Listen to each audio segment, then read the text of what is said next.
Είδος πολυτελείας έχει γίνει πλέον το ελαιόλαδο για τα ελληνικά νοικοκυριά που βλέπουν την τιμή του πιο βασικού αγαθού της μεσογειακής διατροφής να παραμένει απλησίαστη.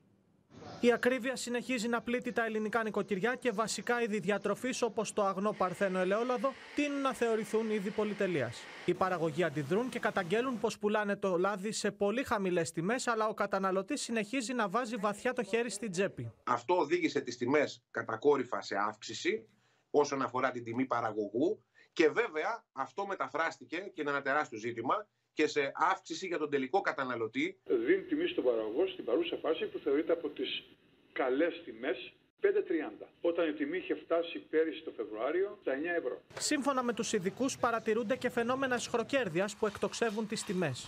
Από τον παραγωγό υπάρχει αυτή η μείωση. Στον καταναλωτή από το ράφι αυτή η μείωση δεν υπάρχει. Ήδη, ακριβώς επειδή φαίνεται ότι η παραγωγή είναι καλύτερη και σε ορισμένα σημεία της Ελλάδας φαίνεται καλύτερη παραγωγή, άρχισε μια αποκλιμάκωση των τιμών. Οι εκτιμήσεις πάντως μέχρι τώρα των ελαιοπαραγωγών δεν είναι οι προσδοκόμενες και οι τιμές του λαδιού είναι ακόμα υψηλές. Ωστόσο, το μόνο σίγουρο είναι ότι μέχρι στιγμής οι καταναλωτές εξακολουθούν να πληρώνουν το λάδι σαν χρυσάφι.